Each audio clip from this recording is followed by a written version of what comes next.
At least तिच्या आत्म्याला शांती मिळेल सर. तुम्ही जर राघोबा झेलेला शोधू शकलात तर आपण बोलू, नाहीतर पुन्हा इथे येण्याची गरज नाही. तेरे को मोरी पता है क्या? मोरी. आप लोग का ज्यादा वक्त नहीं लूंगा, हाँ, लेकिन 2-3 बातें हैं जो आपसे डिस्कस करनी है. जुगरान से हमें जो भी जरूरी जानकारी चाहिए थी वो हमें मिल चुकी है, क्योंकि वो अब मिनिस्ट्री ऑफ डिफेंस की जिम्मेदारी है, तो हम उसे दिल्ली लेकर जा रहे हैं. किलवर को पकड़ने का काम आप जारी रखिए, क्योंकि इस केस में किलवर का मिलना बहुत जरूरी है. अरे कोण किलवर, काय केस आहे? बोललो ना मी पत्रकारांसमोर त्या दिवशी, सगळं फिल्मी आहे रे हे. अशी माणसं नसतात खरी. इंस्पेक्टर विजय, आपको कभी भी कोई भी हेल्प लगे तो आप डायरेक्टली मुझे फोन करना. प्रोटोकॉल फॉलो करने की कोई जरूरत नहीं है, क्योंकि मैं जानता हूं कि इस केस को सॉल्व करने के बहुत करीब है आप. Thank you so much sir. In fact thanks to you and your team, you done a great job. आप लोगों की वजह से एक इंटरनेशनल क्रिमिनल हमारे हाथ लगा है. इनफैक्ट मैं अपने डिपार्टमेंट से आप लोगों का नाम प्रेसिडेंट अवार्ड के लिए जरूर भेजूंगा.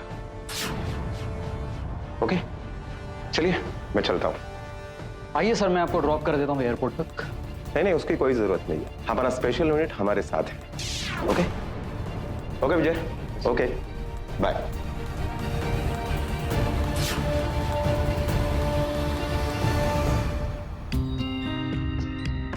मॅडम ठेवा फोन, नाईट आहे.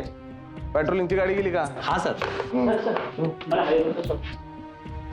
याला तुला मीच सापडतो रोज. चल.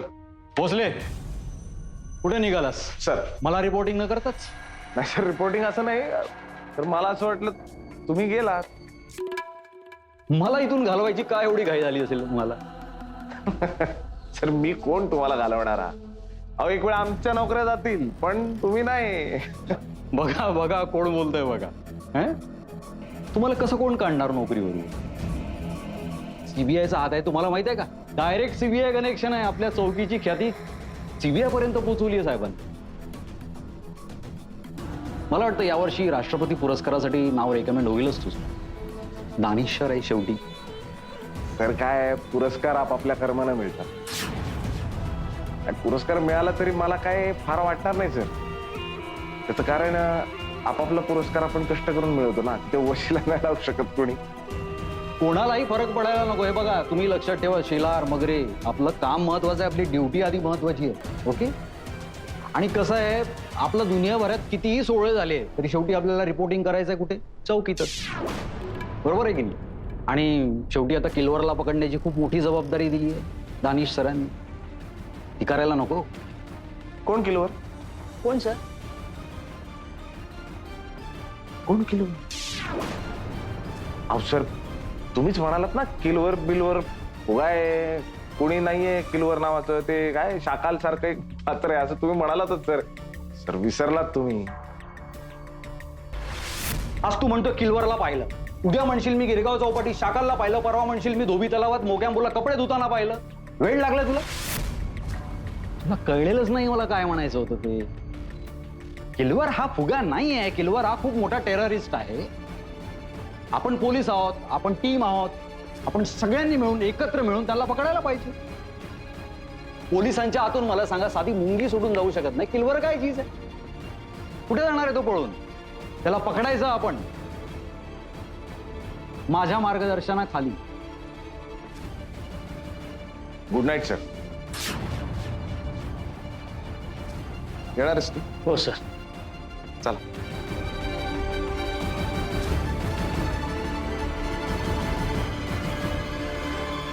पटलंय त्याला.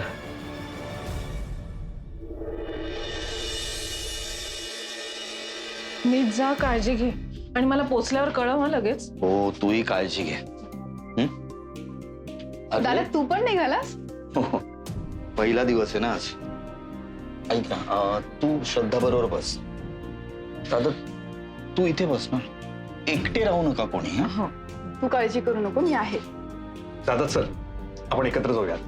हो, काळजी घे. तू पण कळव. हो, तुला उशीर नाही ना होणार? नाही रे दादा.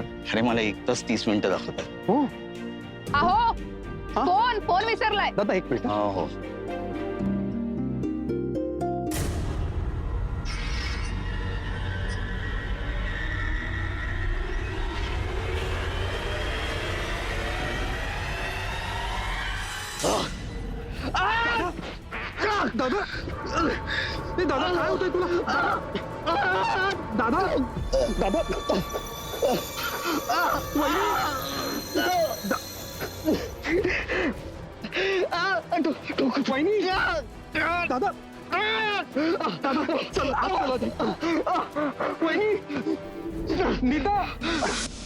काय तुडवलं असणार आहे तुम्ही त्या जुगरांना? तुमची अख्खी वर्दी भिजली हा? फुल कष्टाचा घामाचा पैसा आमच्याबरोबर थोडी सहा घेणार आता. सीबीआयच्या लोकांबरोबर उठ बस तुमची. आम्ही बसलोय चोरांना घेऊन 5-3-2 खेळत. फालतूपणा करू नको. नाही तर पण मी खरं सांगते, तुम्हाला जेव्हा दानेश सरांसोबत बघितलं ना तेव्हा मला खूप छान वाटलं. तुम्ही एकदम डॅशिंग दिसत होतात त्यांच्यासोबत. मी तर माझ्या नवऱ्याला सुद्धा सांगितलं. तो काय म्हणाला माहितीये की भोसले सरांनी सीबीआय जॉईन करायला पाहिजे, ते एकदम भारी चालवतील. तुझ्या नवऱ्याला आणि तुला सीबीआय म्हणजे काय आणण्याची टपरी वाटली का चालवायला, का बस वाटली? सीबीआयच्या लोकांकडे एक वेगळं टॅलेंट असतं. ते दानिश सरना पाहिलं ना तू, काय पर्सनॅलिटी आहे ना, टॅलेंट असतं त्यांच्यात. मग ते स्पेशल टॅलेंट नाही आहे का तुमच्याकडे? फनकन ओढेल खाली बस. कामाचं बोलूया. Yes sir. हे बघ जमदाडे, त्या जुगरांना आधी आम्ही फोडला.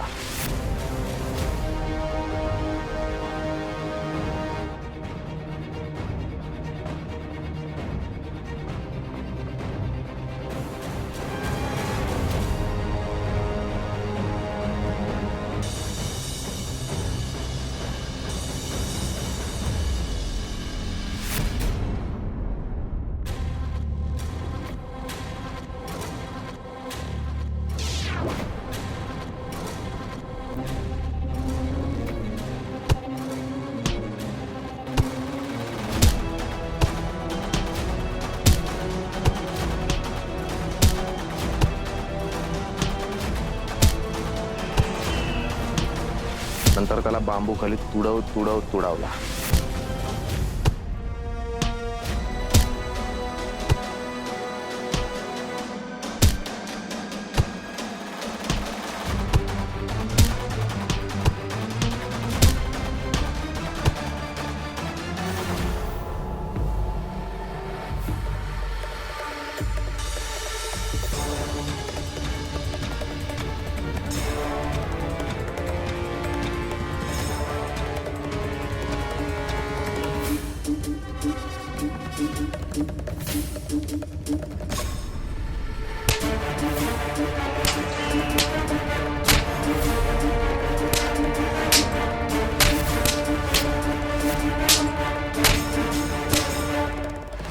नंतर त्याचा आम्ही एक नख काढलं आणि मग त्याला कुठे बसवला असेल? मोरीत. सर म्हणजे तो बोलला असणार. करेक्ट.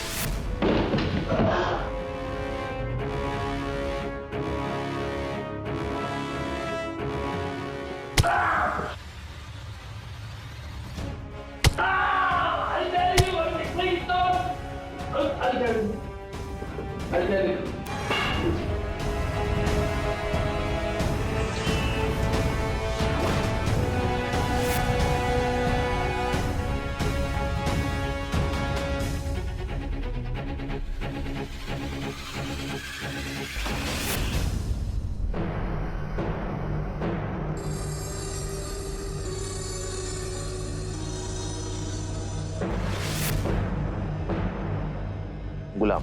हा त्या गुलामचा नंबर आहे. गुलाम किल्लरसाठी काम करतो. नाही, माझा सख्खा भाऊ आहे. तुमचा भाऊ? जमदाडे, तू खरंच बेअक्कल आहे की तो अभिनय करते बेअक्कल असल्याचा? हा, अ म्हणता आई, ब म्हणता बदक, सगळं पहिल्यापासून समजून सांगायचं तुला मी. नंबर दिलाय कशासाठी दिलाय? शोधून काढायचं. संपला ना विषय. काय होतं ना, लहानपणी चोर पोलीस खेळता खेळता त्यातला एक पोलीस झाला ना की मग त्याची जमदाडे होते. तर मी काढते ना शोधून. उगाच काय मग. हे राव, तुझा चाललाय भंगारे.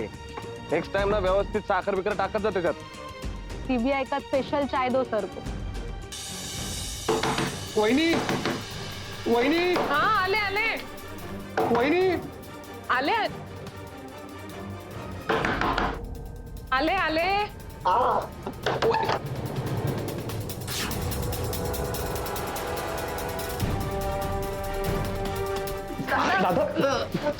काय झालं हा? आत ये तू बस इकडे काय? सावकाश बस इकडे आधी. बस इकडे काय होतंय? कुठे दुखतंय? काय झालं अचानक? आम्ही बाहेर जात होतो, दादाला चक्कर आली तिथे. हे बघ तुम्हाला नंबर दे, मी कळवते त्यांना तू येत नाहीयेस. नको अरे नको कसं, डॉक्टरांकडे जायला हवं ना. चल बरं. काही पहिला दिवस माझा जॉबचा, प्लीज कोणालाही फोन करू नकोस तू. ऐक माझं, आज नको जाऊस तू. अरे बरं वाटतंय रे मला. मग ऐक ना माझं हा एकदाच झालंय ना, एकदाच झालंय. पुन्हा झालं तर आपण डॉक्टरांकडे नक्की जाऊया. अजित तू सोडशील का त्याला? हा? आणि मला कळवत राहा. ठीक आहे? मी बरं आहे.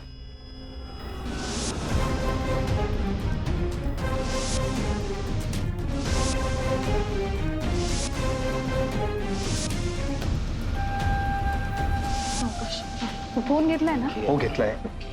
पण लक्ष ठेवा फोन वहिनी, मी आहे आणि सोबत. वाटलं तर डॉक्टरांना फोन कर, ते औषध देतील काही. कळवा तुम्ही दोघंही फक्त. काळजी करू नका, मी सोबत आहे.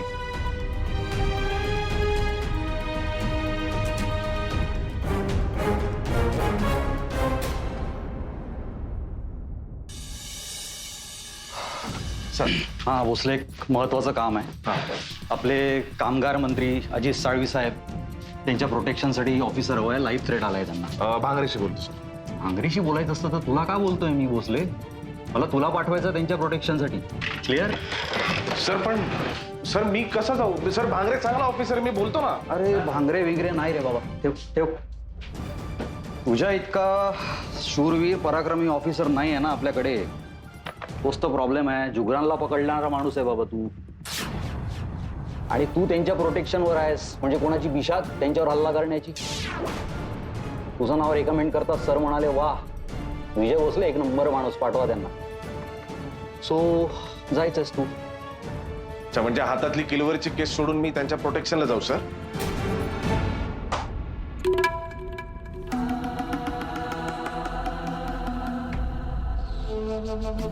किल्वर फिल्वरचं टेन्शन तू घेऊ नकोस. ती केस आता मी हँडल करतोय. मी करतो त्याचे पत्ते काय. साहेब वाट बघताय, डोंट वेस्ट टाइम. सर मी रिक्वेस्ट करतो तुम्हाला की इट्स अन ऑर्डर. ड्युटीवर चुकला, कामाला मुकला. आउट. सर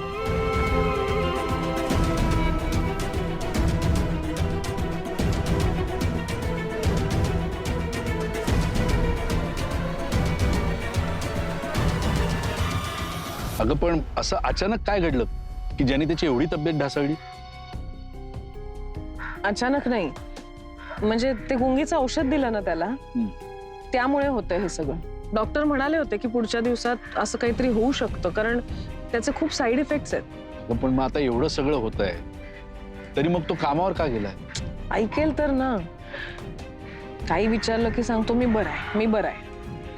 आज पहिलाच दिवस होता, त्यामुळे बॉसवर चुकीचं इम्प्रेशन पडायला नको म्हणून गेलाय कामावर. आणि खरं सांगू, त्याला गरज आहे काम करण्याची. काय एक एक विचित्र गोष्टी सुरू आहेत तुमच्या आयुष्यात, आणि या सगळ्यात माझी काहीच मदत होत नाही तुला. असं कसं म्हणू शकतोस?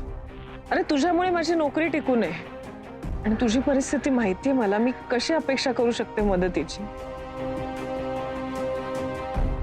तू बरं आहे, डोकं ताळ्यावर आणण्याचा प्रयत्न करतोय. आनंदाने नाही पण जगण्याचा प्रयत्न करतोय. आणि म्हणून सध्या एक प्रोफेशनल हेल्प घेतो. डॉक्टर निलंजना म्हणून सायकेट्रिस्ट आहे. त्यांच्या ट्रीटमेंटची मला खूप मदत होते या दुःखातून बाहेर पडण्याकरता. ही श्रद्धा, मी अभयबद्दल त्यांच्याशी बोलून बघू का? अरे त्याला सायकियाट्रिक इश्यूज नाही आहेत. त्या गुंगीच्या औषधाचे दुष्परिणाम आहेत. मानसिक नाहीये काही. हे जरी खरं असलं ना तरी आता तुमच्यावरती एवढे काही आघात झालेले आहेत ना, त्यातनं त्याची मनस्थिती बिघडलेली असू शकते ना. हे बघ, म्हणजे वरवर अभय सगळा नीट वाटत असेल पण आतनं तो अस्वस्थ असू शकेल ना. आणि मी तुला काय सांगतोय म्हणा, मला माहितीये तुझी अवस्था अशीच आहे, पण श्रद्धा तू ना स्ट्रॉंग आहेस. आणि अभय इमोशनल आहे. तो कुठल्याही गोष्टीतनं गडबडून जातो. म्हणून म्हणतोय, आणि काय हरकत आहे तिला भेटण्यात? हे बघ झालं तर फायदाच होईल ना, नुकसान तर नाही होणार. Shraddha, we are sailing in a same boat. आपल्या दोघांच्याही जवळच्या व्यक्ती आपल्यापासून दूर गेलेत किंवा नेल्या गेले. माझी जवळची व्यक्ती परत येणं शक्यच नाही, पण मला खात्री आहे साऊ नक्की परत येईल. आणि ह्या सगळ्यातनं मी आता तुला मदत करणार आहे. हे बघ, नाही नको म्हणूस, निदान तसं केल्याने मला समाधान मिळेल, मला माझ्या दुःखातनं बाहेर पडते. श्रद्धा, यापुढे मी कायम तुझ्या बरोबर असणार आहे.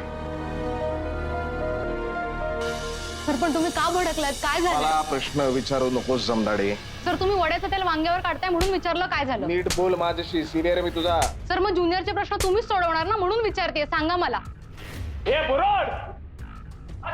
बोलला का काही? नाही सर, अजून सांगितलं नाही त्यांनी चोरी सामान कुठे ठेवलाय. सांगणार रे बाबा. त्या मोराचा सांग ना. नाच बाहेर हिच्या सांग प्रश्नाचा ना. नाच. हे उठ उठ, उभा कर, उभा कर. हा बता, माल किधर रखा है बता, माल किधर रखा है बता. हा? बता. तिकडे तो शेरेकर माझी उचल बांगडी करतोय. जमिनीवरून केस आपण बाजूला फेकून देतो ना, तसं विजय भोसलेला किलवरच्या केसवरून बाजूला केलंय. उचल बांगडी केली आहे माझी या केसवर. सर पण कुठे पाठवलंय तुम्हाला? Good question. कामगार मंत्री अजित साळवे नाव ऐकलंस तू? Yes sir. त्यांच्या प्रोटेक्शनची जबाबदारी आता विजय भोसलेवर दिली आहे त्यांनी.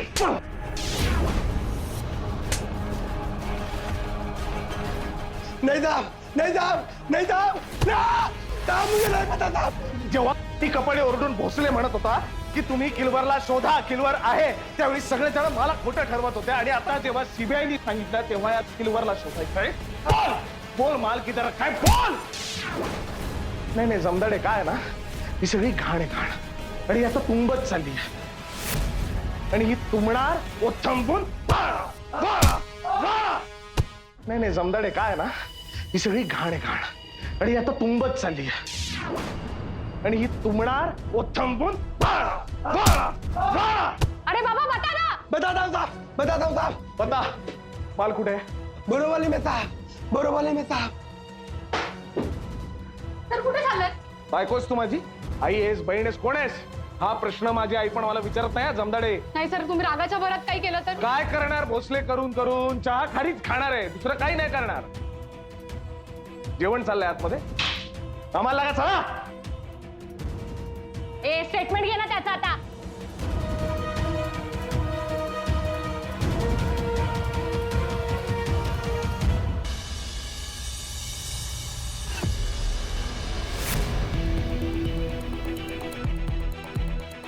तुम्ही कसे आलात आत? आणि दरवाजा का उघडा ठेवलात? नीता त्यांनी दार उघडून दिलं, पाणी दिलं त्यांनी चक्क. मग निघून गेल्या. जाताना कदाचित दार लावायचं राहिलं असेल, त्यांची चूक आहे, मला जबाबदार धरू नकोस. कारण काय, सगळ्या चुकांना तू मलाच जबाबदार धरतोस. उद्या दुसऱ्या महायुद्धात इटलीने पक्ष बदलला, त्याला सुद्धा मीच कारणीभूत होतो असंही म्हणशील. अभय नाहीये, काही काम आहे का? मी तुलाच भेटायला आलो. झेलेची माहिती मिळाल्याशिवाय मला भेटायचं नाही म्हणाले होते ना. मग म्हणून तर मुलीसाठी माहितीचं चॉकलेट घेऊन आलोय पप्पा. हट्ट नव्हता का केला मुलीनी? या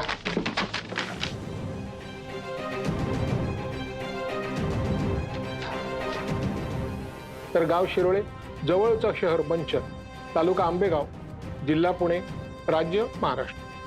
तिथल्या कडपेवाडीमधल्या एका जमिनीचा हा सातबाराचा उतार.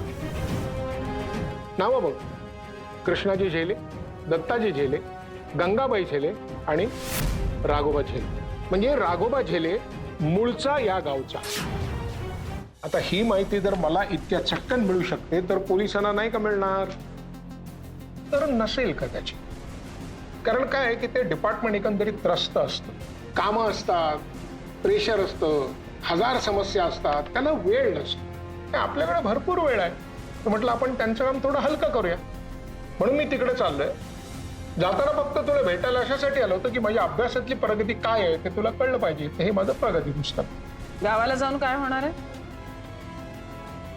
क्रिकेटचा एक साधा नियम आहे, तुमचा फॉर्म जातो, खेळ खराब व्हायला लागतो, तेव्हा तुम्हाला बुजुर्ग सांगतात गो बॅक टू बेसिक्स, मुळाकडे परत जा. प्रत्येक माणूस कधीतरी, कुठेतरी, कसा तरी, केव्हा तरी आपल्या मुळांकडे परत जातो. ती मुळं 100% तोडून टाकणं त्यांना नाही जमत. तूच बघ ना, मी कसाही वागलो तरी माझ्याशी चांगली वागते. या राघोबा झेलेचा पतंग मुंबईच्या कॉन्क्रीटच्या जंगलात कुठे भरकटलाय माहित नाही, पण त्याच्या मांज्याची मूळ दोरी त्याच्या गावात आहे. म्हणून मी राघोबा झेलेची मुळं शोधायला चाललोय. जाऊन यायला 2 दिवस लागतील. जावई बापांना सांग काळजी घ्या.